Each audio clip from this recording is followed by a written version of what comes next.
আকাশবাণী আগরতলা। স্থানীয় সংবাদ পড়ছি নন্দিতা রায়। মৎস্য উৎপাদন বৃদ্ধির জন্য কেন্দ্রীয় প্রকল্প ইন্টিগ্রেটেড অ্যাকোয়া পার্কের শিলান্যাস হল আগরতলায়। কৈলাসহরের চণ্ডীপুরে 42 কোটি 40 লক্ষ টাকা খরচে এই ইন্টিগ্রেটেড অ্যাকোয়া পার্ক গড়ে তোলা হবে।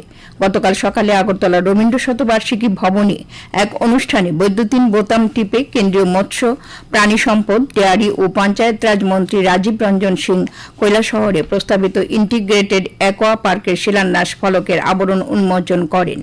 অনুষ্ঠানে কেন্দ্রীয় মন্ত্রী রাজীব রঞ্জন সিং বলেন, দূরদর্শী প্রধানমন্ত্রী নরেন্দ্র মোদীর নির্দেশিত পথে দেশে মৎস্য উৎপাদন বৃদ্ধির উদ্দেশ্যে মোট 11টি স্থানে ইন্টিগ্রেটেড অ্যাকোয়া পার্ক গড়ে তোলা হচ্ছে। এর মধ্যে ত্রিপুরা সহ উত্তর পূর্বাঞ্চলে রয়েছে 4টি। মন্ত্রী রাজীব রঞ্জন সিং বলেন, সিকিমের পর ত্রিপুরায় জৈব চাষ পদ্ধতিতে মাছ চাষের ব্যবস্থা করা হবে। এর জন্য একটি অর্গানিক ক্লাস্টারের অনুমোদন দেবে কেন্দ্র। কেন্দ্রীয় মন্ত্রী বলেন, इस दिशा में ध्यान केंद्रित करिए।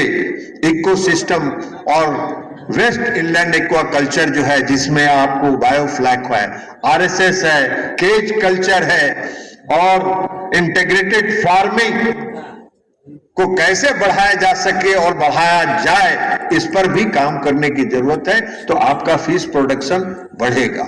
आपका अभी चर्चा हुई, कई लोगों ने कहा। অনুষ্ঠানে কেন্দ্রীয় মৎস্য, প্রাণী সম্পদ ও ডেয়ারি রাষ্ট্রমন্ত্রী জর্জ কুরিয়ান বলেন, প্রধানমন্ত্রীর স্বপ্ন 2047 সালের মধ্যে বিকশিত ভারত গঠনে মৎস্য চাষ এক গুরুত্বপূর্ণ ক্ষেত্র। এর আগে ভাষণ দিতে গিয়ে রাজ্যের মৎস্য প্রাণী সম্পদ বিকাশ মন্ত্রী সুধাংশু দাস রাজ্যে ব্যক্তিগত জলাশয়গুলোকেও বাণিজ্যিকভাবে মাছ চাষের কাজে লাগানোর উপর গুরুত্ব দেন। সমাজ কল্যাণ ও সমাজ শিক্ষা মন্ত্রী টিঙ্কু রায় বক্তব্য রাখেন অনুষ্ঠানে। স্বাগত ভাষণে কেন্দ্রীয় মৎস্য মন্ত্রকের যুগ্ম সচিব সাগর মেহরা বলেন, কৈলাসহরে ইন্টিগ্রেটেড অ্যাকোয়া পার্কে মৎস্য চাষ ছাড়াও মাছ চাষের প্রশিক্ষণ, জল ও মাটি পরীক্ষার ব্যবস্থা, গবেষণা, পর্যটন প্রভৃতির ব্যবস্থা থাকবে। মুখ্যমন্ত্রী অধ্যাপক ডক্টর মানিক সাহা বলেছেন, উন্নয়ন ও কল্যাণকর কাজে সরকারের চিন্তাভাবনা সঠিক বাস্তবায়নের মাধ্যম হচ্ছেন সিভিল সার্ভিস আধিকারিকরা। গতকাল আগরতলার কুঞ্জবন স্থিত সিভিল সার্ভিস অফিসার ইনস্টিটিউটের ভিত্তিপ্রস্তর ও রক্তদান শিবিরের উদ্বোধন করে একথা বলেন মুখ্যমন্ত্রী। তিনি আরও বলেন, সিভিল সার্ভিস আধিকারিকদের উপর ভিত্তি করে আমরা সাধারণ মানুষের কাছে যাচ্ছি। এটা যত সুদৃঢ় হবে, ততই আগামী দিনে মানুষের কাছে জবাব দিতে আমাদের সুবিধা হবে। আগামী দিনেও এই ধারা বজায় রেখে মানুষের মৌলিক সমস্যা সমাধানের কাজটাকে এগিয়ে নিয়ে যাওয়ার প্রত্যয় ব্যক্ত করেন তিনি। মুখ্যমন্ত্রী বলেন, প্যারামিটারের হিসেবে দেশে বহু বড় রাজ্য থেকে ত্রিপুরা কোনো অংশেই কম নয়। সুযোগ সুবিধা কি প্রয়োজন, সেগুলো জনপ্রতিনিধি হিসাবে আমাদের সরকার, আমরা অনেক জিনিস আমরা চিন্তা ভাবনা করি, কিন্তু আলটিমেটলি সেই কাজটা কে করবে? আপনারাই করবেন, আপনাদের মাধ্যমে সেটা হয়। এবং তার মধ্যেও সবাই 5টা আঙ্গুল সমান হয় না। যখনই কোনো অফিসারদের সম্পর্কে বলে যে মুখ্য অফিসারকে দিলে এই কাজটা উঠাতে পারবে কিনা, তার মধ্যে আমরা খুঁজে নিই যে এই অফিসারকে দিলেই কাজটা হবে।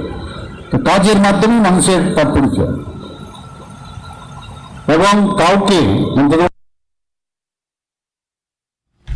অনুষ্ঠানে বক্তব্য রাখেন মুখ্য সচিব জে.কে. সিনহা, স্বাস্থ্য দপ্তরের সচিব কিরণ গিত্তে প্রমুখ। 6 তলা বিশিষ্ট এই সিভিল সার্ভিস ইনস্টিটিউট নির্মাণে ব্যয় হবে 31 কোটি 15 লক্ষ টাকা।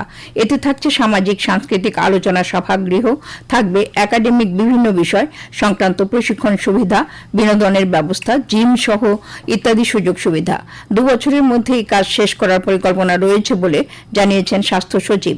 এদিকে রক্তদান শিবিরে মোট 7 জন রক্তদান করেন। ত্রিপুরা, আসাম, মেঘালয়, মিজোরামের স্থলবন্দর দিয়ে বাংলাদেশের কিছু পণ্য সামগ্রী আমদানির ক্ষেত্রে বিধিনিষেধ আরোপ করা হয়েছে।